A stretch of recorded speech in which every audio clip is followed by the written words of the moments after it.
میرے انتہائی صد احترام مہمانان گرامی حضرت مولانا علامہ شاہ نواز فاروقی صاحب مقدس العالی، اللہ پاک ان کی علم عمر کے اندر ترقیات سے ان کو نوازے، اور امین برادران، اسی طرح خاص طور پہ رانا عبدالرؤف خان، سب حضرات کا انتہائی تہہ دل سے میں شکریہ ادا کرتا ہوں کہ ان حضرات نے اپنے مخصوص اوقات میں سے، خاص اوقات میں سے ہمیں وقت دیا اور یہ تشریف لائے اتنے دور دراز کا سفر کر کے۔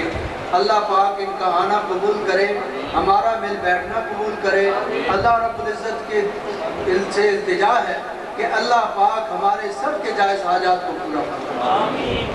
اب تشریف لاتے ہیں شاہین سپاہ صحابہ حضرت مولانا علامہ شاہ نواز فاروقی صاحب۔ اسی سا عنوان ہے، آسان لفظوں میں آپ کے گوش گزار کرنے کی کوشش کروں گا، اس نیت سے کہ کانفرنس کا عملی لحاظ سے بھی ہمیں کچھ نہ کچھ فائدہ ہو۔ باقی رہے آپ کے جذبات اور احساسات، انشاءاللہ العزیز وہ بھی میرے پیش نظر ہیں، آپ مایوس نہیں جائیں گے۔ آخر میں بات ہماری جہاں آ کر مکمل ہوتی ہے وہ بدیہیات میں سے ہے،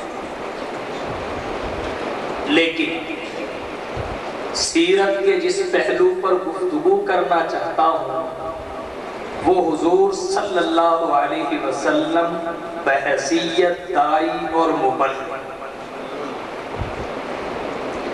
حضور صلی اللہ علیہ وسلم کا انداز دعوت و تبلیغ، اس کی حکمتیں، انفرادیت و امتیاز اور منفرد نتائج۔ اس عنوان کی تمہید کے طور پر یہ بات آپ ذہن میں رکھ لیں کہ نبی کریم صلی اللہ علیہ وسلم کا اصل منصب دعوت و تبلیغ ہے۔ نبی کریم صلی اللہ علیہ وسلم کا اصل منصب دعوت و تبلیغ ہے۔ یا ایھا النبی انا ارسلناک شاہدا ومبشرا ونذیرا وداعیا الی اللہ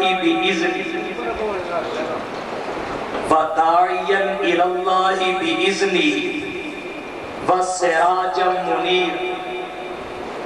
آپ جہاں دیگر صفات سے متصف ہیں، شاہد ہیں، مبشر ہیں، بشیر ہیں، نذیر ہیں، سراج منیر ہیں، وہی پر داعی الی اللہ بھی ہیں۔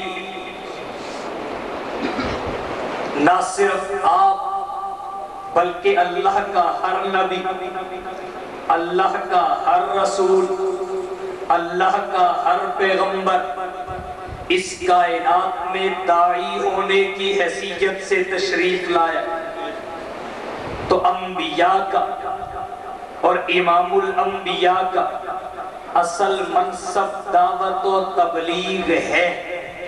البتہ علماء دعوت و تبلیغ کا منصب جو استعمال کرتے ہیں یہ حضور صلی اللہ علیہ وسلم کا نائب اور وارث ہونے کی حیثیت۔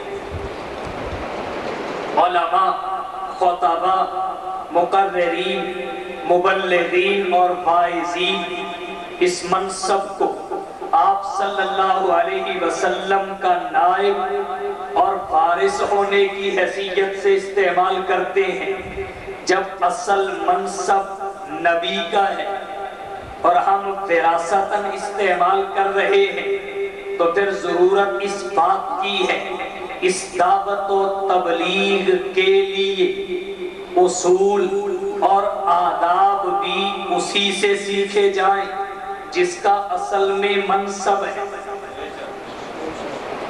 دعوت و تبلیغ کے اصول اور آداب بھی اسی ہستی سے سیکھے جائیں جس ہستی کا اصل میں منصب ہے وہ ہستی محمد مصطفیٰ کی ہے، احمد مجتبیٰ کی ہے، حبیب کبریا کی ہے، فخر الانبیاء کی ہے، مکین گنبد خضرا کی ہے۔ اب آئیے اس ضمن میں دیکھتے ہیں کہ نبی کی دعوت کے اصول کتنے اور کون سے تھے، آداب کتنے اور کون سے ہیں۔ آئیے سب سے پہلی بات، نبی کے اصول دعوت کتنے اور کون سے؟ نبی کی دعوت کے 4 اصول ہیں، 4 اصول۔ سب سے پہلی اصل یہ ہے کہ داعی دعوت کی کنو اور حقیقت خود اچھے طریقے سے معلوم کرے، اچھے طریقے سے جانے پہچانے، علم الیقین سے عین الیقین اور عین الیقین سے حق الیقین تک اس کا اعتماد اور اطمینان پہنچے۔